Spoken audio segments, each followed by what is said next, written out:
This is going to be a really quick video because it's not scripted. I'm talking out of my butt as usual. And it's a video about logic and what that actually means for an INTJ. And as with most of my videos, the easiest way I can explain this is to talk to you as if you were my friend here next to me. This video is about logic, and one of the things that I've continuously been trying to figure out about myself was whether I have created my own internal framework in the sense that a user, such as an INTP or ICP, has created their own form of logic using introverted thinking. To put it very plainly and very simplified, I don't know if I've ever created my own TI framework, because that's not how introverted thinking works for me as an INTJ. The way that I hear INTPs and ICPs explain introverted thinking is essentially it's the logical version of introverted feeling. They think something is, and because of all the logic that they've built or collected throughout their lifetime, and then this is their framework. And it's very difficult for them to leave the framework, even if there's empirical data or even if there's new existing knowledge that's telling you, hey, your TI frame of reference needs to be updated. As an INTJ, there's not a hill that I'm willing to die on when it comes down to introverted thinking, because data is just data to me. I was watching this video, I can't remember the content creator's name, but it's a fantastic video about INTJs and 5 ways to tell whether you are or aren't an INTJ. I'll link it below. It's an old video, but he's a great content creator, and he does a really good job explaining who we are as INTJs. And he proposed something that I've been pondering for a while, and it's INTJs' relationship with logic. The way that I can describe it the best is that INTJs perceive logic. We analyze logic. We don't necessarily come up with it, we just condense it. I think it's very similar to how an INFJ condenses emotions. INFJs are great when it comes down to people because they don't necessarily approach it from an introverted feeling lens. They're not like, oh, I feel this way, therefore it should be presented to other people. It's, I'm collecting emotions from this person, from this source, and then I combine it all together, and this is what I'm referencing. It's very similar to that, but using logic.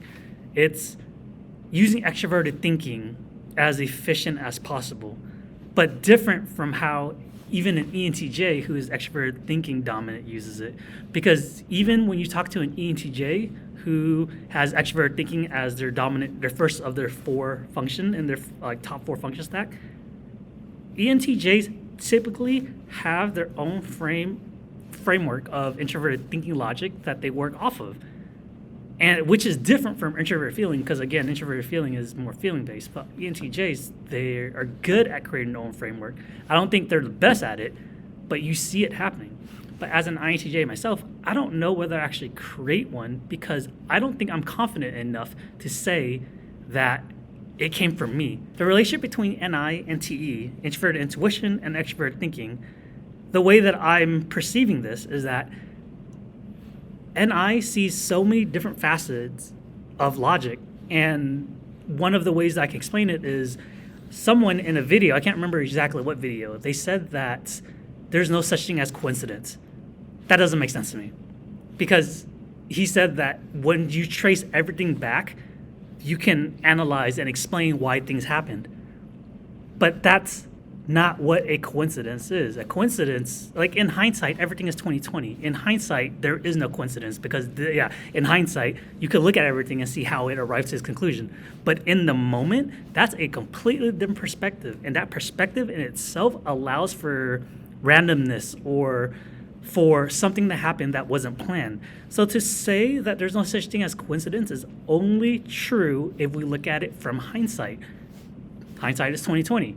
Hindsight, everything is clear. But in the moment, there are coincidences.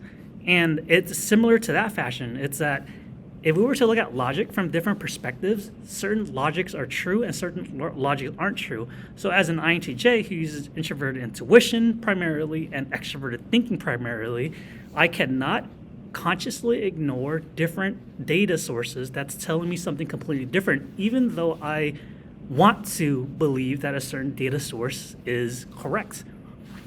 Again, the way that I'm interpreting introverted intuition is similar to how I interpret introverted feeling.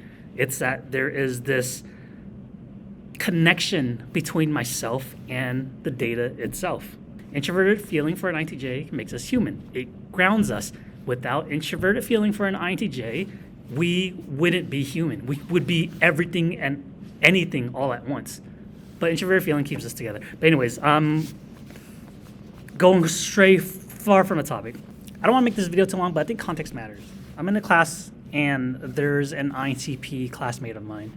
I know it's an INTP. I know he's not an ENTP or any other type because I've been around INTPs most of my life. I've been around ENTPs most of my life, and he just sounds like TI incarnate with very strong extroverted intuition. He's in the class with me, and he would ask all these questions, which it's a classroom setting. Of course you should ask questions. But he also does something that I don't personally appreciate, and it's that he would consciously try to prove that he's more knowledgeable than the professor in a topic that she's teaching. There are certain aspects of a topic that I don't expect my professor to be the most knowledgeable about because she's just a professor. You know, she has to teach just this curriculum, not everything about that. But it doesn't make sense for me when I hear him challenging her about the importance of certain data sets that I personally don't believe matters in the class. And it has become increasingly annoying because I don't know whether he's trying to prove to the class or to himself that he's intelligent. I understand that introverted thinking is about logic, and I understand that, or I've heard from plenty of high TI users that they're doing a disservice if they're not giving the other person all the knowledge that that person should have in order to make the right decision. But most of this knowledge doesn't make sense. Like, it doesn't pertain to the chapter that we're on. It doesn't pertain to the knowledge that we're supposed to develop or at least comprehend for that chapter. And it started rabbit holing into a bunch of different conclusions. Why is this person so adamant about his knowledge? Why does this person speak up so vehemently and so confrontational when it comes down to topics that doesn't really matter? And I'm saying not really matters because we're not going to get tested on that whatever you know. And the other part of it also is, why do you feel the urge to need to demonstrate that you know what you know? I'm paying for these classes. I want my education, and you are disrupting my education. As a TE user, as an INTJ, bro, let me take this class, let me get my A, that's all I want. If you're an INTP or an ISTP or someone who is introverted thinking, please explain to me why this person on a daily basis want to challenge authority and want to prove that they are an intellectual. Why do you have to do that? But anyways, aside from that, he's a smart-ass dude. You know, as an INTJ, I'm intelligent in what I want to be intelligent in, and I can easily tell when someone actually understands what they're talking about. He's a very intelligent dude too. Never going to question that. I just don't understand his approach to it. INTPs listening to this, you guys are probably going to hate this, but I know your guys' weakness, and I did it in class to him today. He started rabbit holing, detouring the class for about 5 minutes talking about a certain topic, and I just straight up told him that's not true. So he started making all these like very bold claims, which when it comes down to logic, yes, they make sense, but it's not how things operate. And I straight up told him after he said some crazy thing, you're wrong. That's not true. And the moment I said that, guys, he just started rambling some more, saying, well, but this, it's true because of this. This is how it should be. This is how it should be. This is how it should be. And myself, another classmate, and myself, we were like, yeah, it should be like that, but it's not. There was a moment there I had to stop and collect myself because I'm trying to get an A in this class. I'm not trying to get kicked out of class. I'm trying to be on the good side of the professor. I'm trying to learn. Also, I understand that this person is a student as well. I don't want to make him feel bad. So I stopped responding to what he was saying, but it kind of ties back to originally what I was trying to figure out. What is logic, and how does logic affect other people? Because to me, logic isn't personal. I don't have a personal relationship with logic. Logic is just data. Data can be used to build stuff.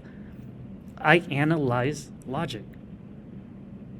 Anyways, I haven't had time to figure out exactly what I'm trying to figure out. But if you're an INTJ, or actually everyone that's watching this video, please explain to me your relationship with logic and how it shows up. Because again, as an INTJ, I'm not married to any logic. What's more effective is more effective. Logic is not universal because there's so many perspectives that could be taken. INTJs analyze logic. INTJs don't build logic. We analyze it. Thank you, everyone. Bye.